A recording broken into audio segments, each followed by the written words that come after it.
Baik.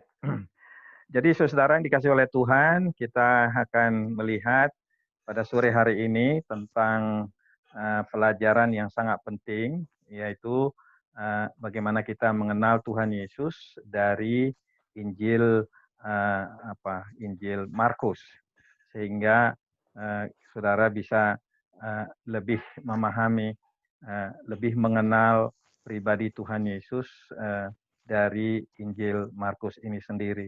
Karena itu kita siapkan hati kita bisa melihat misalnya dikatakan di dalam Markus pasal yang pertama ayat 1 sampai dengan ayat 15, saya bacakan kepada saudara. Disebut di situ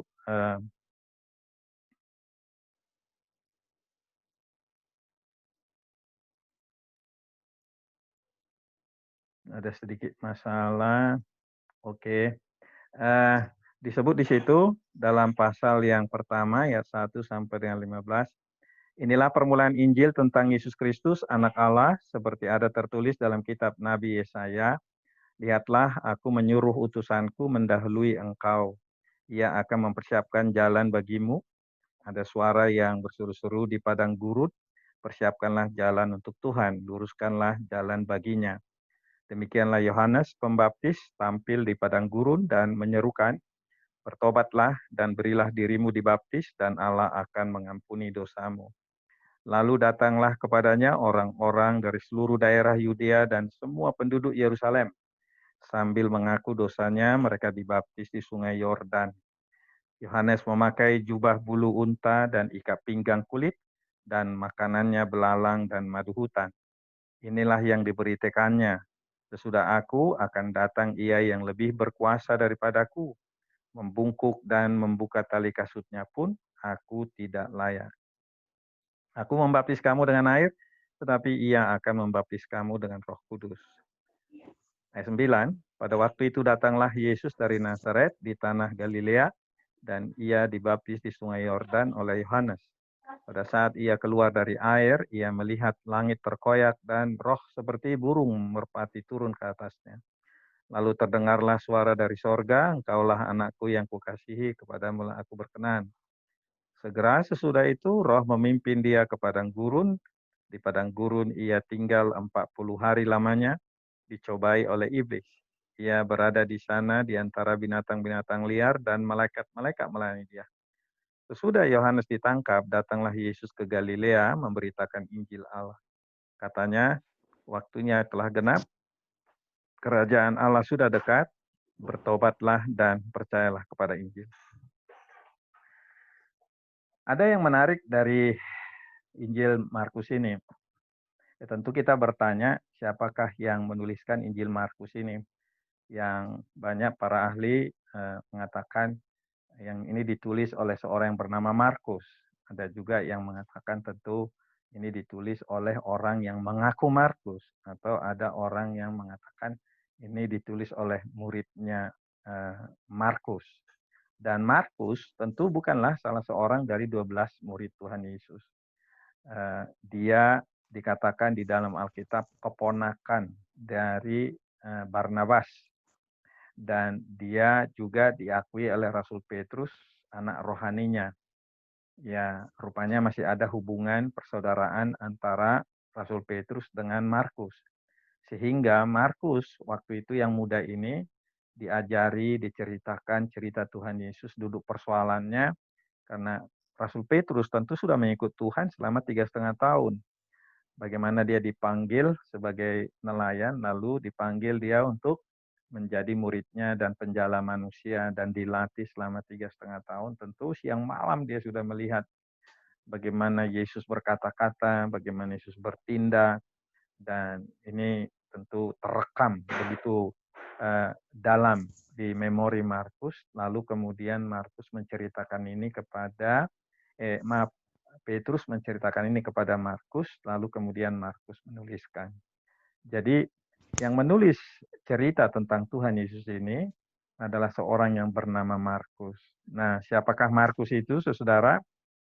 Kalau saudara perhatikan, Markus itu adalah seorang yang pernah ya mengikuti perjalanan dari Rasul Paulus dan Barnabas.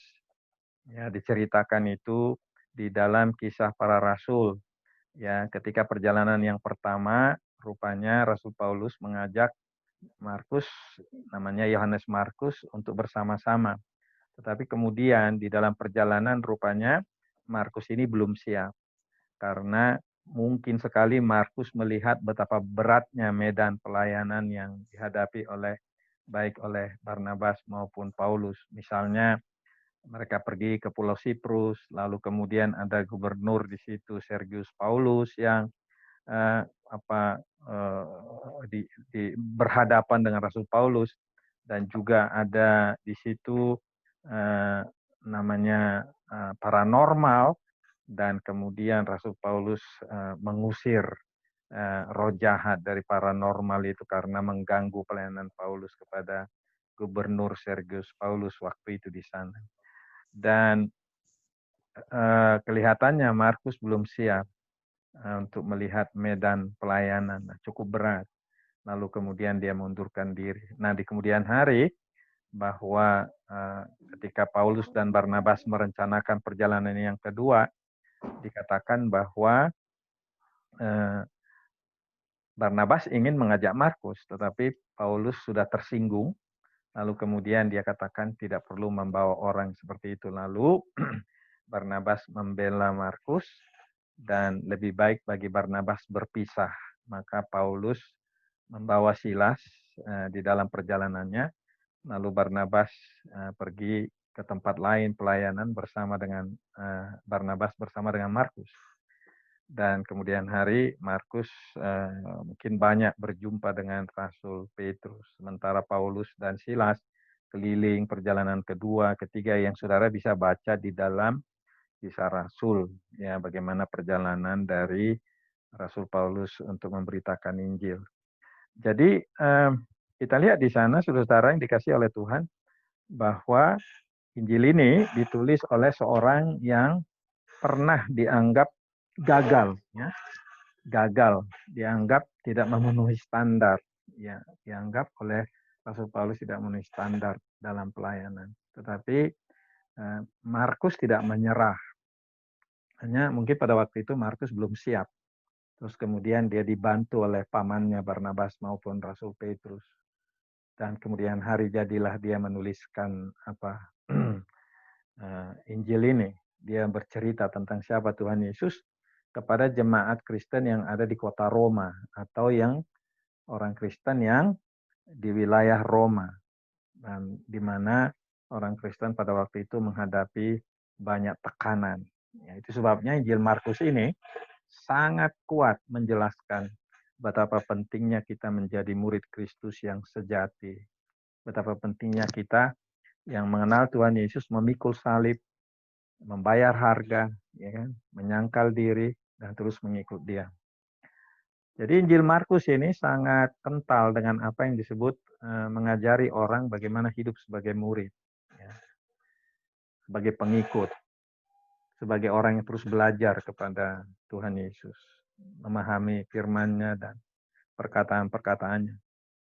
Nah, jadi dalam rangka memperkenalkan siapa Tuhan Yesus kepada orang-orang Kristen yang berlatar belakang non-Yahudi, kita melihat bahwa Markus ini di dalam pasal yang pertama ayat 1 langsung dia mengatakan, inilah permulaan Injil tentang Yesus Kristus anak Allah. Nih. Jadi bagi Markus, Yesus itu bukan manusia biasa. Bagi Markus, Yesus adalah pribadi luar biasa. Bahkan dia sebut anak Allah. Pribadi lain yang mengakui Yesus anak Allah adalah di pasal yang ke-15. Saudara bisa melihat misalnya di Markus pasal yang ke-15. Coba dulu saudara lihat Alkitab saudara di Markus pasal yang ke-15.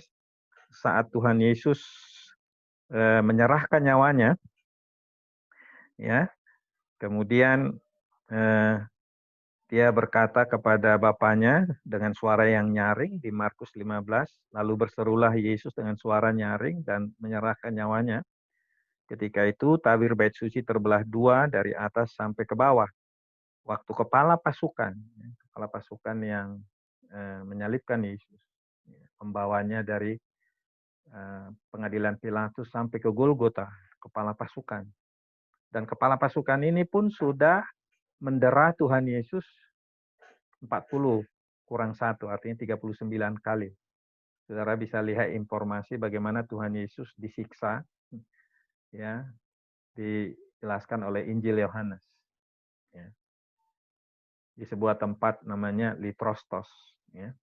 Dan dia disiksa dulu 39 kali. Dan itulah yang dipertontonkan oleh film The Passion. Nah, kepala pasukan ini yang membawa Yesus ke Golgota, melihat cara dia mati, dikatakan itu ke-9.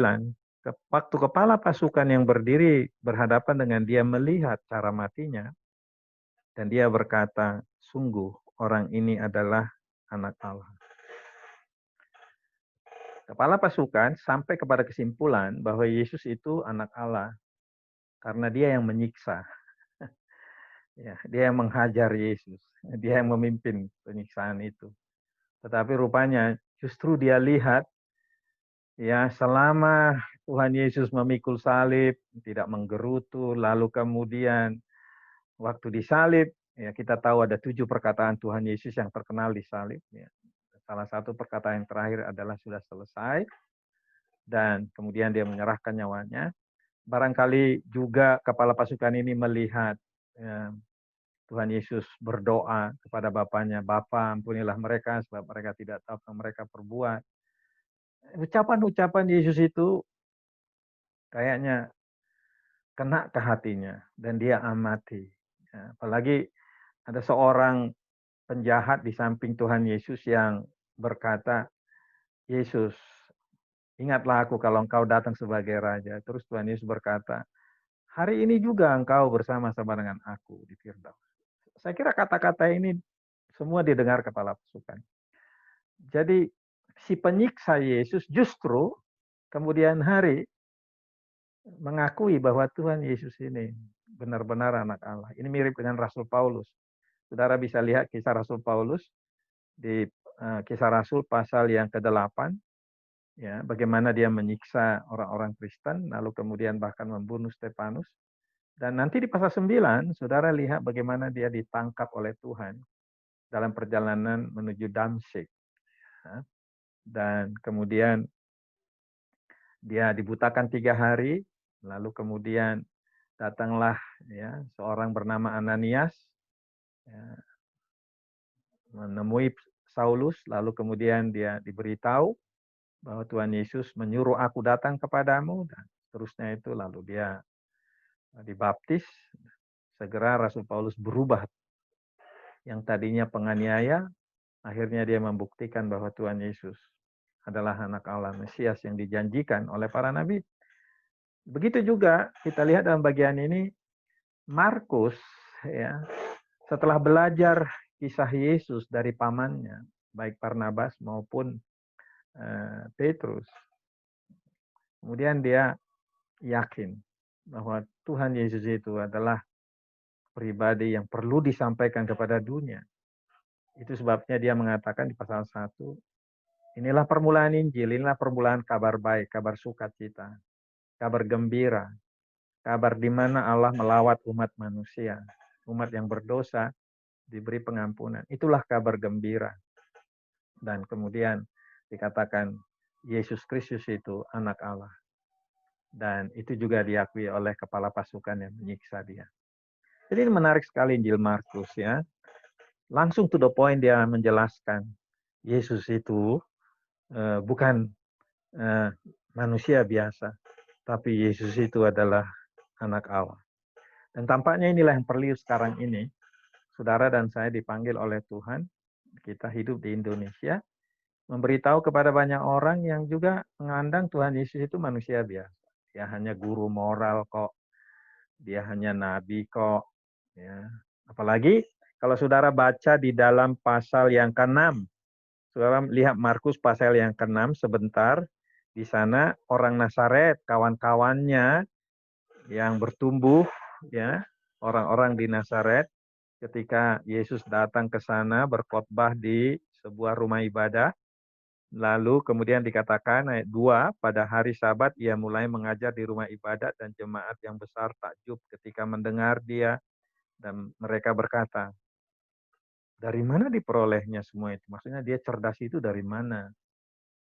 Itu orang berhikmat kok dia dapat ilmunya dari mana? Terus kok dia bisa sembuhkan orang yang sakit? Ini dari mana? Padahal kita tahu ayat 3, dia ini tukang kayu. Kita tahu ibunya Maria, kita juga kenal saudaranya, yaitu anak dari Maria, ya, yaitu Yakobus, Yoses, Yudas, Simon. Dan bukankah saudaranya yang perempuan juga ada bersama dengan kita?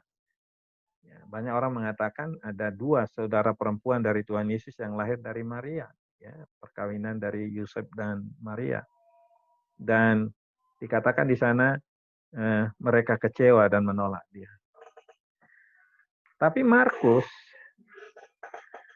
yang mengikut Tuhan Yesus, dia nggak mau mengikuti persepsi orang-orang Nazaret mengenai Yesus.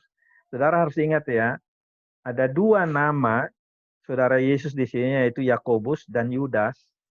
Pada awalnya mereka ini biasa-biasa aja dengan Tuhan Yesus. Mungkin karena mereka bertumbuh bersama, lalu mereka tidak pro kepada pekerjaan Tuhan Yesus.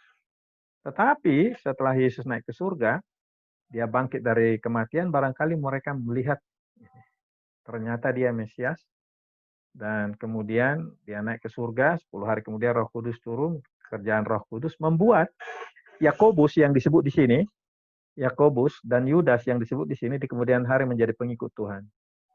Dan itu sebabnya surat Yakobus, kalau saudara baca kisah di surat Yakobus di Perjanjian Baru, Yakobus mengaku dia itu hamba Yesus Kristus.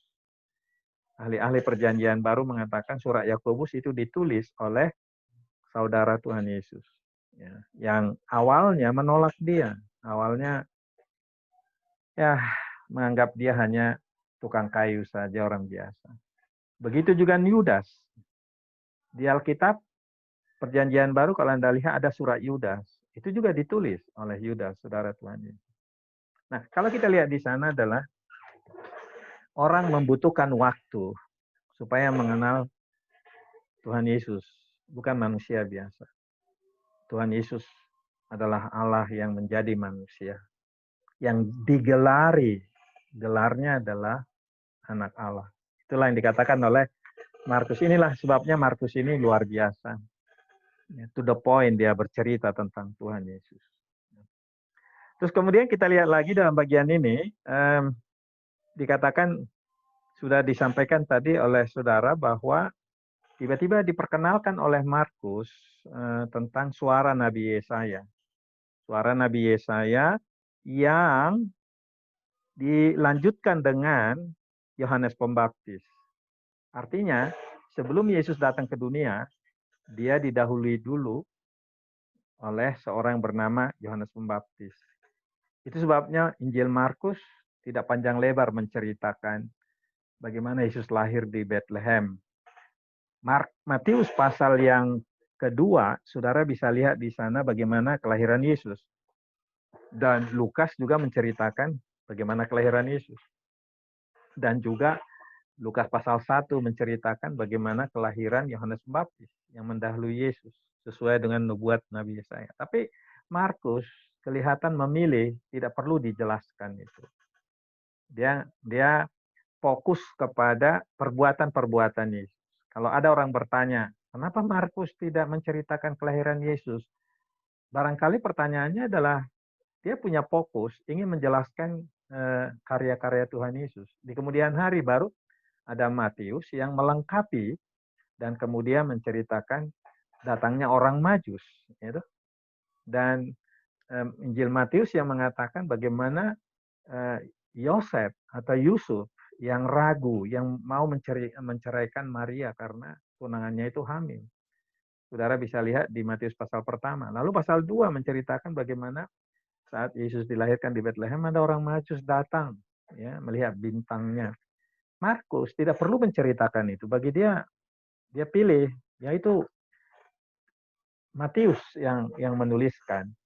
Lalu kemudian kita lihat Yohanes juga, Lukas juga menceritakan bagaimana detail dari Yesus dikandung oleh Maria setelah Maria dilawat oleh malaikat Gabriel, dan kemudian bagaimana Yesus dilahirkan di Bethlehem, dibaringkan di palungan, dan kemudian para gembala datang. Itu ceritanya Lukas tentang kelahiran. Tapi Markus kayaknya nggak perlu bagi dia tentang masa lalu, masa kecil Tuhan Yesus. Dia langsung menceritakan kenapa Yesus itu disebut anak Allah. Ya. Apa artinya dia anak Allah?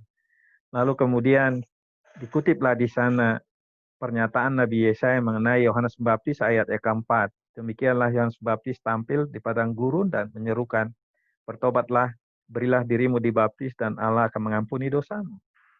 Sebelum Yesus terkenal, sebelum Yesus memulai pelayanannya, Markus ingin mengatakan, dia didahului oleh seorang yang terkenal. Luar biasa terkenalnya Yohanes Pembaptis, anak dari Zakaria dan Elizabeth. Cerita mengenai Yohanes Pembaptis sekali lagi sudah ditulis oleh Injil Lukas. Dr. Lukas membuat penelitian yang seksama mengenai siapa Yohanes Pembaptis. Ya. Dan bahkan waktu dia di kandungan ibunya, Zakaria bapaknya bisu selama 9 bulan untuk membuktikan bahwa apa yang dikatakan oleh malaikat itu benar. Itulah hebatnya Yohanes Pembaptis. Ya. Setelah dia lahir, dia dibesarkan di padang gurun di wilayah Yudea. Itu sudah dijelaskan oleh Injil Lukas. Nah, Yohanes Pembaptis ini saat tampil di padang gurun disampaikan oleh Markus.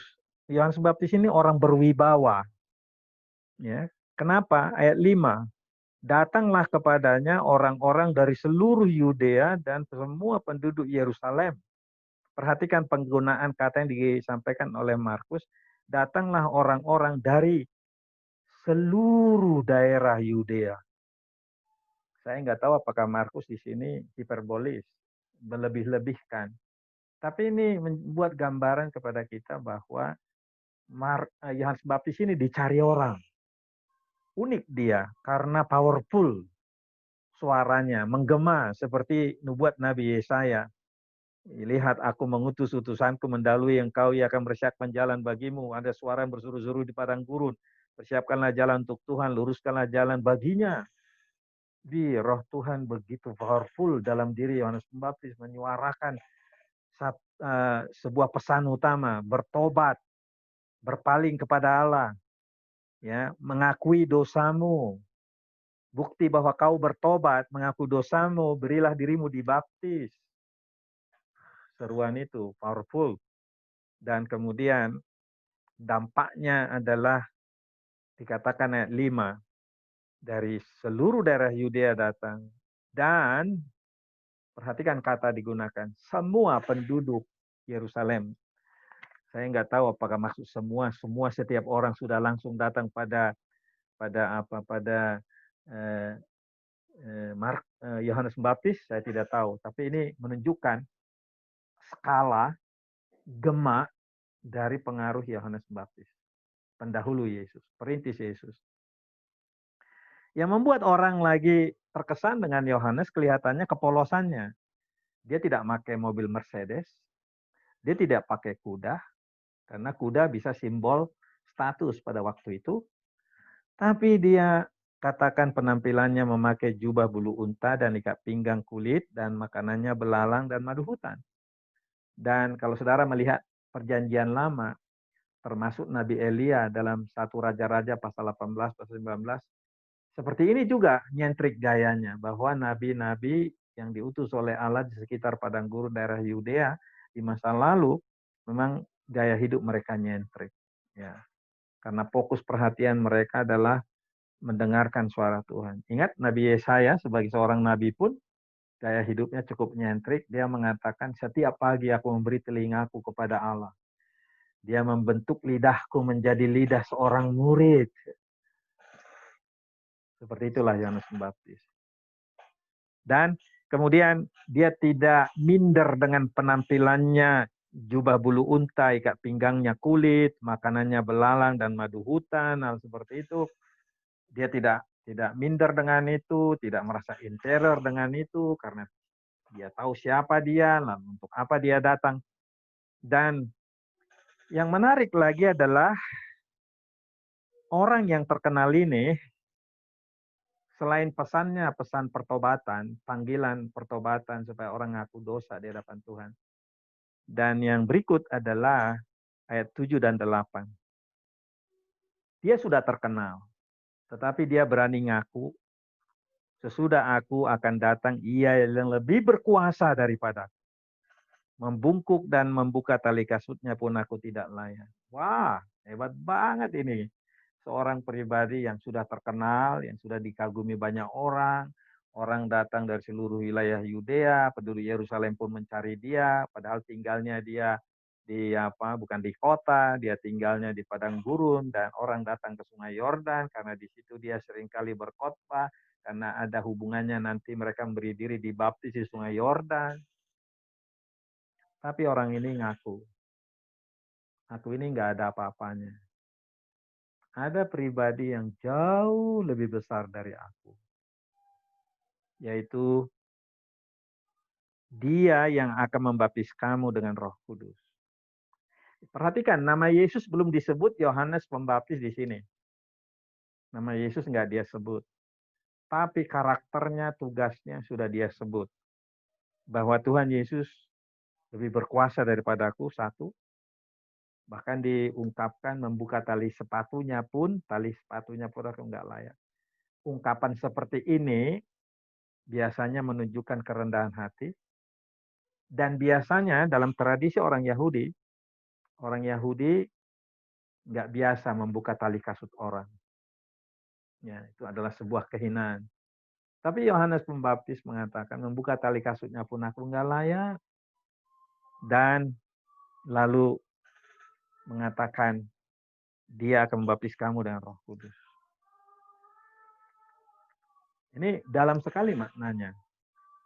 Untuk kita juga masa kini. Walaupun Anda mungkin orang sukses, orang terkenal, pintar nyanyi, pengagummu banyak.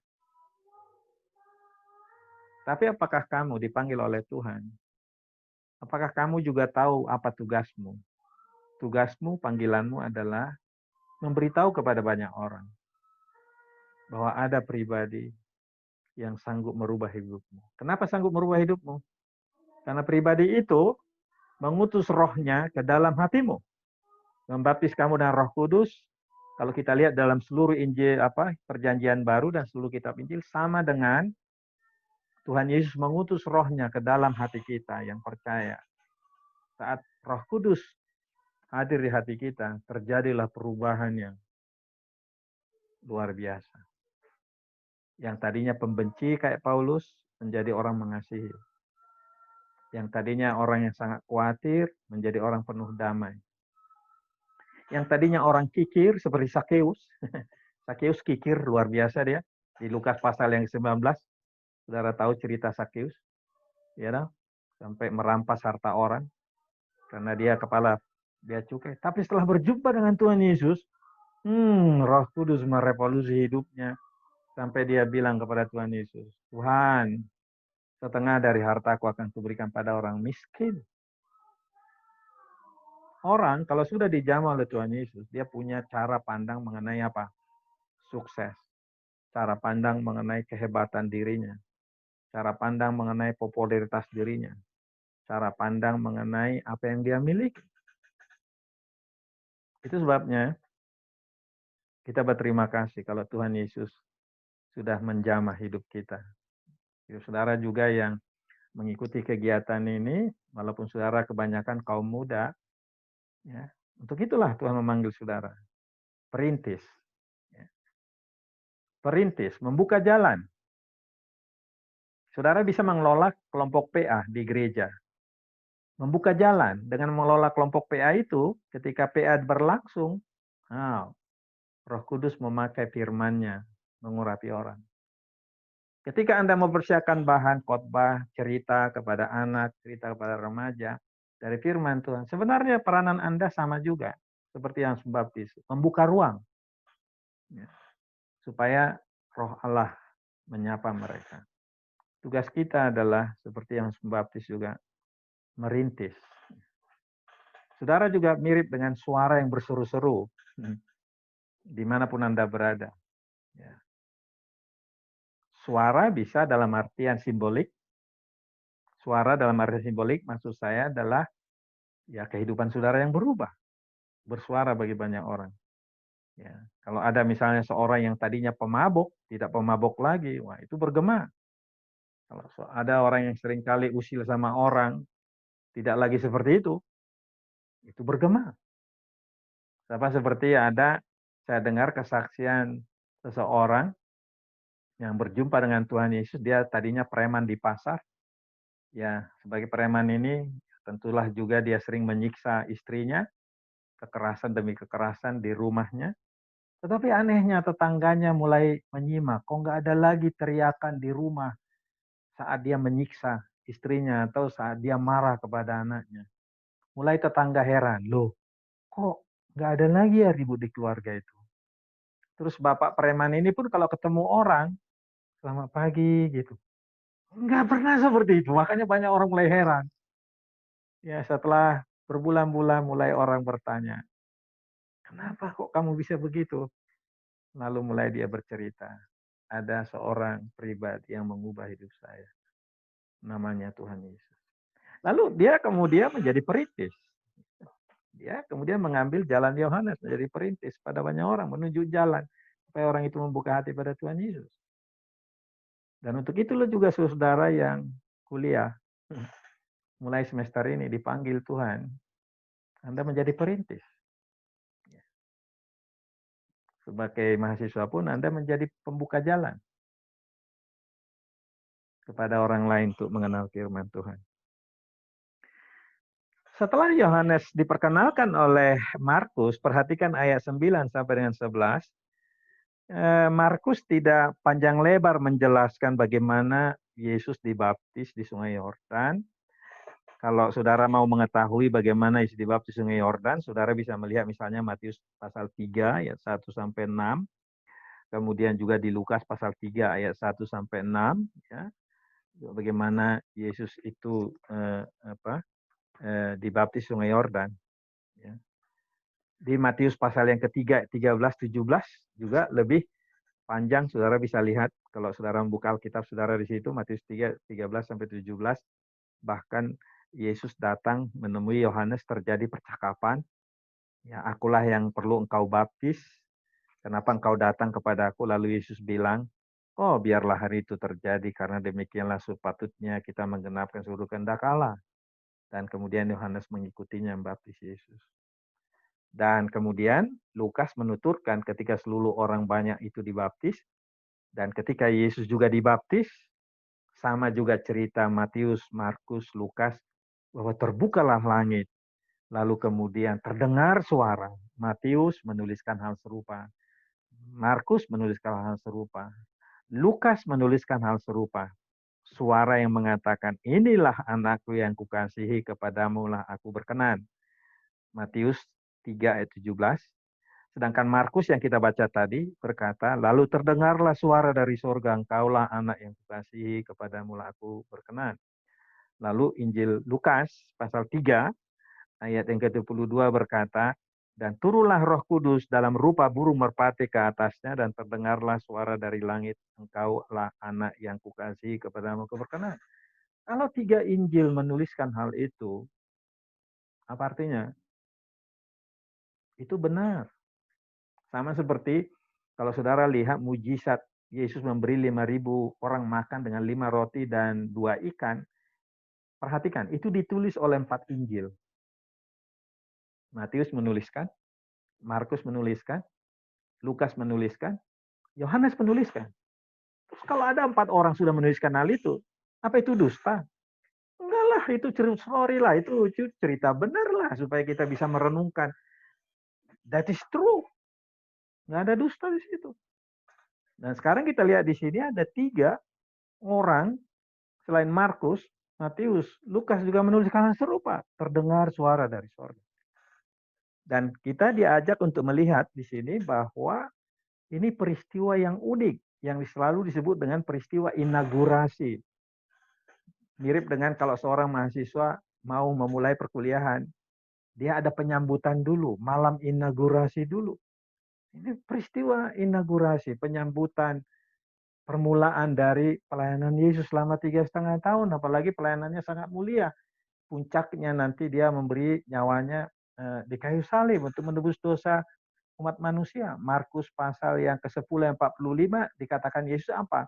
Anak manusia datang bukan untuk dilayani, melainkan untuk melayani dan memberikan nyawanya menjadi tebusan bagi banyak orang. 3,5 tahun di jalan. Permulaannya di Sungai Yordan. Diperkenankan oleh Bapa. Bapa telah mengutusnya, genaplah waktunya 30 tahun persiapan.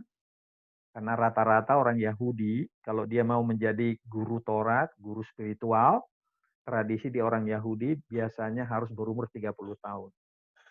Itu sebabnya tidak heran bagi kita bahwa setelah genap waktu Yesus berusia 30 tahun, maka dia tinggalkan itu pekerjaan tukang kayu. Dia sudah menjadi tukang kayu sejak usia 14 tahun karena banyak orang mengatakan ayahnya Yusuf sudah meninggal pada waktu Yesus berusia 14 atau kurang lebih 15 tahun. Lalu kemudian dia menjadi tukang kayu selama 16 tahun. Dan sudah genap waktunya. Dia datang dari Nazaret, wilayah Galilea. Perhatikan itu ayat 9. Pada waktu itu datanglah Yesus dari Nazaret, dari tanah Galilea, meninggalkan profesi sebagai tukang kayu. Yang tadinya mendatangkan uang.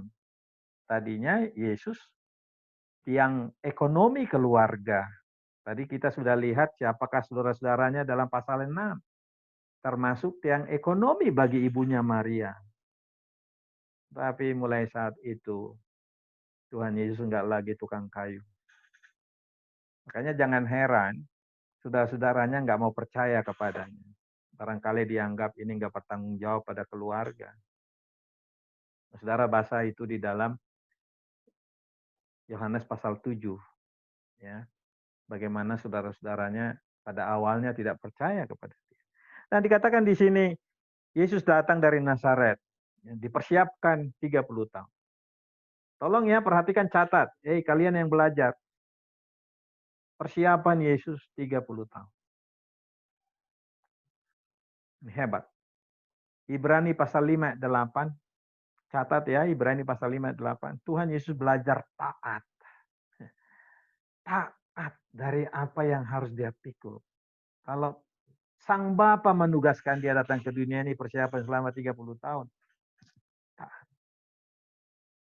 Kalau kalian kuliah di Tiranus hanya 4 tahun untuk sarjana, ya, belum seberapa itu. 4 tahun. Ya. Tuhan Yesus rela mempersiapkan diri 30 tahun. Dan dia tahu time yang tepat, dia datang dari Galilea. Dibaptis di Sungai Yordan ayat 9. Dan Markus ingin mengatakan, pada waktu pembaptisan itu amazing, luar biasa.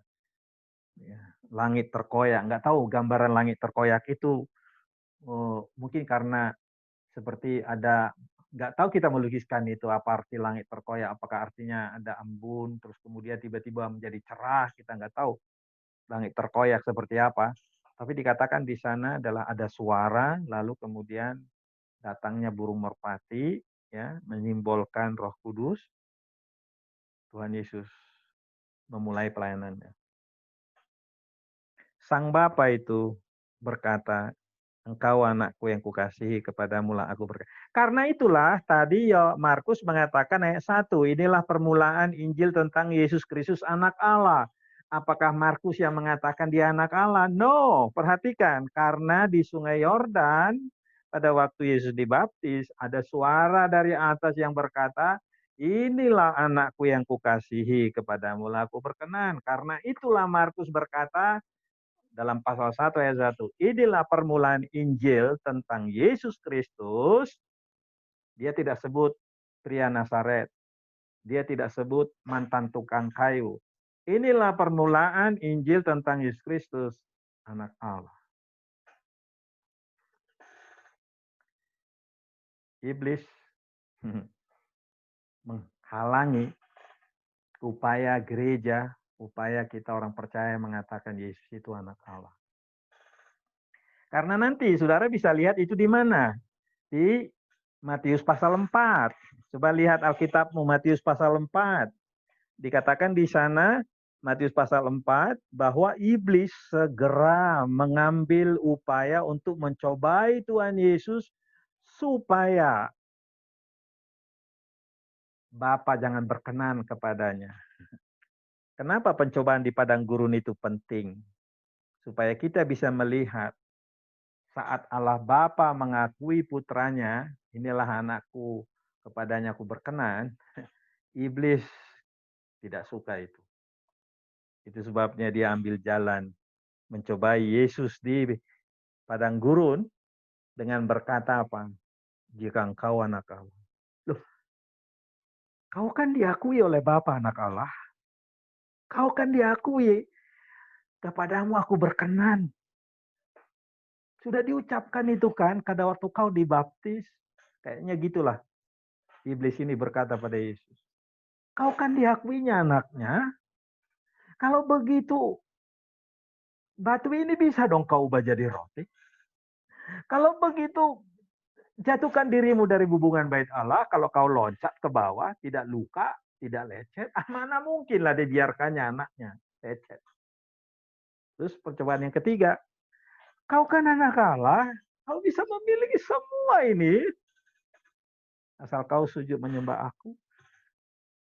Kemudian dikatakan oleh Matius, juga oleh Lukas, Tuhan Yesus enggak mengikuti. Tidak mendengarkan suara iblis. Karena dia diakui sebagai anak, dia hanya mendengar Bapaknya, bukan yang lain. Jadi Tuhan Yesus tidak memberi ruang untuk dia bermain. Atau artinya tidak memberi ruang bagi dirinya untuk menyalahgunakan identitasnya sebagai putra Allah. Itu yang hebat. Makanya dikatakan oleh Injil Markus, dia ringkaskan saja pencobaan di padang gurun setelah ada perkataan Bapaknya, engkaulah anakku yang kukasihi, kepadamu aku berkenan. Segera sesudah roh itu memimpin dia ke padang gurun. Artinya apa? Sejak awal kita tahu bahwa Maria dikandung oleh Roh Kudus. Jadi bayi dalam kandunganmu itu, kata Gabriel kepada Maria, bayi dalam kandunganmu itu dari Roh Kudus. Roh Kudus akan hadir dalam diri. Kepada Yusuf juga dalam mimpi malaikat berkata, kau nggak boleh batalkan ya menceraikan Maria. Karena bayi dalam kandungannya bukan hasil perselingkuhan. Itu adalah Roh Kudus hadir. Dia disebut anak Allah. Immanuel, Allah beserta kita. Dan kemudian, pada waktu pembaptisan, Roh Kudus itu hadir. Apa artinya? Pekerjaan Yesus disertai oleh Bapa dan Roh Kudus. Nah, itu hebat banget. Jadi kita lihat dalam bagian ini, pembaptisan Yesus di Sungai Yordan itu sama dengan penyingkapan. Ya. Penyingkapan pribadi Allah, Tritunggal. Di air ada Yesus, suara dari sorga ada, Roh Kudus turun dari atas dalam bentuk burung merpati. Di situ tersingkap pribadi Allah yang maha tinggi. Ya. Jadi rahasia kedirian Allah nampak di situ. Anaknya datang ke bumi, sang Bapa yang mengutusnya di surga sana, dan ada komunikasi mereka. Tidak seperti komunikasi Bapa dengan anaknya secara manusiawi. Dan Roh Allah yang kemudian hari setelah Yesus naik ke surga, 10 hari kemudian hari Pentakosta, penuhlah itu pekerjaan Roh Kudus. Sampai sekarang, Roh Kudus melanjutkan pekerjaan Yesus. Karena Yesus sudah naik ke surga, kembali ke hadirat Sang Bapa dalam kemuliaan. Dan Roh Kudus melanjutkannya. Dan Roh Kudus bekerja Roh Kudus yang bekerja dalam diri Yesus di padang gurun. Perhatikan di sana, di padang gurun dia tinggal 40 hari lamanya, singkat saja dituliskan Markus. Karena barangkali sudah ditulis oleh Matius, sudah ditulis oleh Lukas. Markus ingin hanya menjelaskan pokoknya Yesus itu perkasa. Ya, dicobai oleh iblis, dia berada di antara binatang-binatang liar tidak mengganggu dia. Ini mirip mengingatkan kita kasus siapa? Daniel yang ada di gua singa, dijebloskan oleh lawan-lawannya, padahal Raja Darius sayang kepada dia, namun di gua singa itu langsung tutup mulut. Tidak memangsa Daniel. Di sini seperti kita diingatkan peristiwa Daniel di antara binatang liar. It makes sense bagi kita. Apalagi anak Allah itu di antara binatang-binatang liar di sana dan tidak mencelakai dia. Sekalipun dia berada di padang gurun, sekalipun dia berada di dalam pencobaan selama 40 hari 40 malam. Dan dikatakan di sana bagian terakhir 13. Ada malaikat Allah menyertai dia, melayani dia. Amazing. Ya. Dan ini menjadi gambaran juga bagi kita. Markus ingin mengatakan ini untuk kita renungkan, direnungkan oleh pembacanya. Betapa kalau kita percaya pada Tuhan Yesus, ya, tidak berarti ketika kita percaya pada Tuhan Yesus, kita tidak akan mengalami yang namanya pencobaan.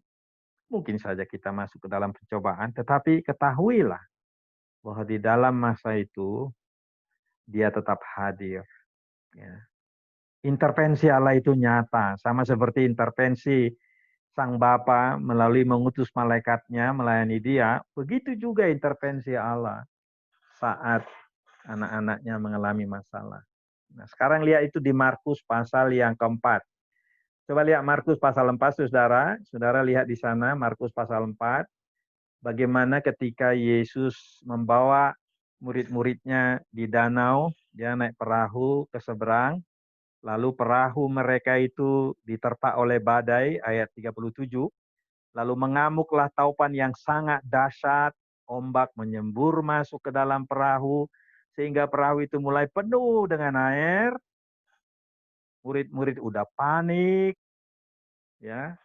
Tetapi Yesus tenang, kalem, bahkan disebut pada waktu itu Yesus sedang tidur di buritan di sebuah tilam. Mungkin karena boleh katakan secara manusia dia sudah lelah berkhotbah. Perhatikan ayat di atas itu, dia khotbah dari pagi kayaknya sampai sore hari itu karena orang begitu datang, lalu terus dia diskusi, mengajar dan seterusnya. Maka murid-murid membangunkan dia dan berkata kepadanya, "Guru, engkau tidak peduli kalau kita binasa." Terus kemudian Yesus mengatakan pada danau itu, "Diam, tenanglah." Lalu angin itu reda, danau itu menjadi teduh sekali. Dan ia berkata kepada mereka, "Mengapa kamu begitu takut? Mengapa kamu tidak percaya?" Artinya apa? Artinya adalah wajar saja, itu biasa-biasa saja kalau anak-anaknya, pengikutnya menghadapi masalah, ada kayak berjalan di melintasi danau, lalu ada saja tiba-tiba angin topan datang, masalah datang. Sama juga saudara yang mulai kuliah, mungkin ada masalah pulsa, masalah internet, jaringan, masalah finansial nanti dan sebagainya. Oke aja lah. Tapi ketahuilah, Yesus ada di sana. Yesus ada di dalam perahu itu. Karena itu dia berkata pada muridnya, "Aku kan ada bersama dengan kamu. Seandainya perahu ini tenggelam, aku pun tenggelam bersama kamu." Tapi kan tidak tenggelam kan? Jadi Yesus ingin mengatakan, "Don't worry, saya bersama dengan kamu." Begitu juga pasal 1 tadi, ayat yang ke-9 sampai dengan yang 11. Ya, ayat yang 12 sampai dengan 13. Ya, dia berantara di antara di padang gurun 40 hari, 40 malam, lalu ada binatang liar. Malaikat Allah melayani dia. Roh Kudus memimpin dia. Tak terpisahkan pribadi Yesus dengan Roh Kudus. Itu sebabnya Yohanes mengatakan di khotbahnya, Aku membaptis kamu dengan air, tapi kamu harus tahu bahwa dia itu yang lebih besar dari aku, membaptis kamu dengan Roh Kudus. Bagaimana kita tahu hal itu? Di sini karena waktu di padang gurun pun, kemana saja Yesus pergi, di situ Roh Kudus menyertai dia. Itu sebabnya di Injil Yohanes, dia mengatakan, aku mengutus Roh Kudus kepadamu. Dia akan menyertai kamu, akan mendiami kamu. Dunia tidak mengenal dia, tapi kamu mengenal dia. Karena dia diam dalam kamu. Dan dia akan menyertai kamu sampai akhir zaman. Yohanes 14 ayat 16 sampai 17. Jadi apa yang dikatakan oleh Yohanes ayat 8? Aku membaptis kamu dengan air. Itu hanya baptisan pertobatan, tanda kamu mengakui dosa. Tapi ada satu lagi tipe baptisan lain yang amazing. Kalau Roh Kudus menjamah kamu.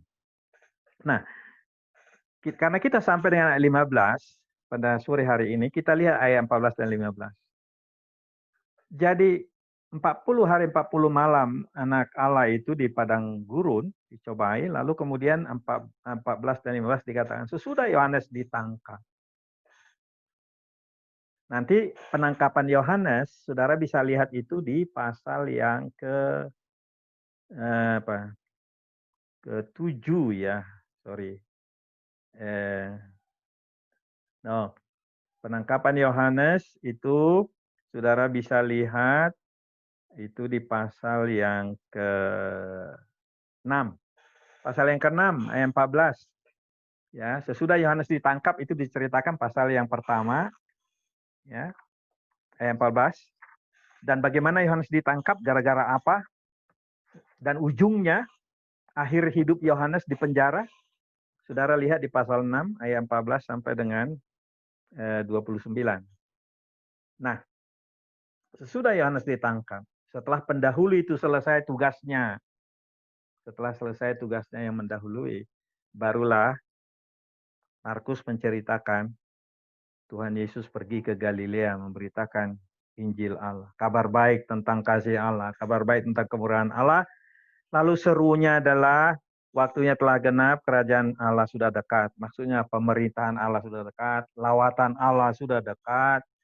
Karena apa? Dialah yang menghadirkan lawatan Allah itu, kuasa Allah itu, kebenaran Allah itu, hikmat Allah itu, pemeliharaan Allah itu sudah hadir. Bagaimana orang mengalami lawatan Allah dalam hidupnya? Ya bertobat, itulah ayat 15. Jalannya jalan pertobatan. Kalau Yohanes khotbah dia adalah bertobat dan mengaku dosa dan memberi diri dibaptis. Kalau Yesus dia mengatakan bertobat dan percaya kepadaku. Nah, itu dia. Percaya kepada Injil karena dialah kabar baik itu. Jadi kalau saudara perhatikan di dalam pasal 1 ayat 1, inilah permulaan Injil tentang Yesus Kristus. Lalu pasal 1 ayat 15, Injil itu adalah diri Yesus Kristus itu sendiri. Jadi kalau saudara memberitakan Injil, artinya apa? Saudara menceritakan siapa Tuhan. Kebaikannya, kasihnya, kematiannya di kayu salib, ya, kuasanya. Ya. Holistik kita memberitakan Tuhan Yesus. Jangan sepotong-sepotong. Supaya orang mengalami pembaharuan. Jadi saudara bisa lihat di sana waktunya telah genap dan ini disampaikan juga oleh Matius ya. Saudara lihat Matius, dia berkeliling dari desa ke desa katanya, dikatakan di Matius pasal 4 dan kemudian setelah Yohanes ditangkap lalu mulailah Yesus berkeliling dari desa ke desa dan dia menceritakan bahwa orang harus percaya kepada Injil. Artinya sama dengan percaya kepada Dia. Menarik sekali bagian itu ya. Dan waktu itu dia masih bekerja sendiri nampaknya. Karena nanti saudara lihat bahwa minggu depan akan kita bahas kenapa Yesus memanggil murid-murid untuk memberitakan Injil. nanti akan kita lihat bahwa Tuhan Yesus tidak mau mengerjakan pemberitaan Injil itu sendiri. Walaupun dia disertai Roh Kudus menyertai dia. Roh Kudus menyertai dia. Karena itulah, saudara bisa lihat di dalam pasal 1 Injil Markus, ayat 21, ayat 22, 23, saat ada orang kerasukan roh jahat, ya di bait rumah ibadat, justru kuasa Yesus powerful di situ mengusir roh jahat itu. Kenapa? Karena Roh Kudus menyertai dia. Jadi ketidakterpisahan pribadi Yesus dengan Roh Kudus nampak sekalian dalam Injil Markus ini. Nah, jadi saudara, kita bisa menyimpulkan di sini dalam 15 ayat ini, kalau di dalam pasal 16 Injil Markus pasal yang ke-16 ayat 15, pergilah jadikanlah beritakanlah Injil pada segala makhluk. Nah, di pasal 1 ini kita bisa melihat bagaimana awalnya dan mengapa berita Injil itu harus disampaikan. Siapa berita Injil itu? Jadi kalau saudara menyampaikan berita kabar baik untuk anak sekolah minggu di gereja, untuk remaja di gereja, apa artinya? Ceritamu harus cerita tentang Tuhan Yesus. Itu sebabnya lagu tadi awal saya katakan, kusuka menuturkan cerita mulia. Cerita mulia itu adalah cerita tentang Tuhan Yesus Kristus, ya. Cerita tentang Tuhan Yesus Kristus yang datang menyatakan kasih dan kuasa Allah kepada kita. Jadi ini adalah tugas saudara dan saya untuk menyampaikan kepada banyak orang lagi. Saya harap ini mempesona kamu yang mulai belajar, supaya kamu lebih belajar mengenal siapa Tuhan Yesus. Karena ini yang sekarang kelihatannya hilang di gereja. Banyak pengkhotbah bercerita tokoh perjanjian lama, bagus. Bahkan cerita motivasi, bagus. Tetapi repot iman. Ya, akan keropos iman kalau orang tidak mengenal siapa pribadi Tuhan Yesus. Jadi makanya seringlah membaca kitab Injil dan kemudian lewat eksposisi selama semester ini, saudara bisa melihat bagaimana melihat hubungan di atas, hubungan di bawah, kenapa perikop ini ada di sini, bagaimana alurnya, kenapa ucapan ini ada di sini, kita melihat motifnya, dan seterusnya. Nanti akan saudara diperkaya.